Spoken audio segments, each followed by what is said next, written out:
It's some of the most sophisticated and fascinating technology you'll ever see, and it's being used right here in South Florida and across the country to catch people sharing, viewing, and even creating child pornography. CBS 4's Carrie Codd introduces us to the Child Rescue Coalition and shows us how the technology is putting predators away. Carl Lechner was a longtime trusted gymnastics coach in South Florida, involved in the lives of countless children.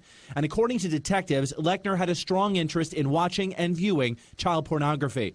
Tonight, we're pulling back the curtain on what led to Lechner's arrest, technology from the Child Rescue Coalition. The prevalence of child abuse material on the internet in the world today has reached pandemic levels. Bill Wiltsey is the executive vice president of the Child Rescue Coalition. He showed us how the technology works. Watch how this map fills up with red dots. It's compiling computers across the globe where known images of child pornography are being viewed. So every one of the dots on the map represents a computer that's been online since this morning that has been in possession of at least one file which depicts a prepubescent child being sexually abused. Wiltsey says it's like having an army of virtual police officers constantly scouring the internet for these images that are cataloged by law enforcement. We're essentially deploying digital police officers on the street corner of the internet in a public area, and we've told them this is what to look for, and when you find it, send it back to us. Wiltsey showed us how we can drill down into those red dots and see where computers in Hollywood, Fort Lauderdale, Miami, or Hialeah are viewing child porn.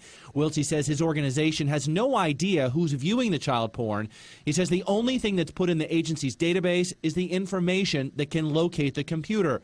But the Child Rescue Coalition does use technology to try and figure out if the computer belongs to someone with access to kids. These are the individuals that we believe are in positions of trust or other areas where we believe that they pose a greater risk than someone else to children. That system is one of the greatest tools out there right now for us. Broward Sheriff's Office Sergeant Giuseppe Weller has spent years working with ICAC, the Internet Crimes Against Children Unit.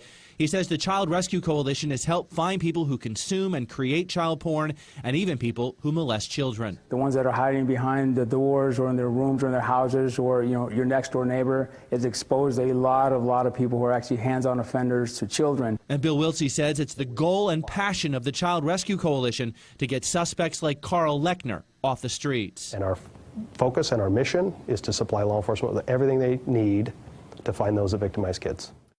The Broward State Attorney's Office tells me they've prosecuted about 150 cases here at the courthouse based on information supplied by the Child Rescue Coalition. The coalition says they're responsible for more than 6,000 arrests in the U.S. and in 50 countries worldwide over the past few years. In Fort Lauderdale, Carrie Codd, CBS 4 News Tonight.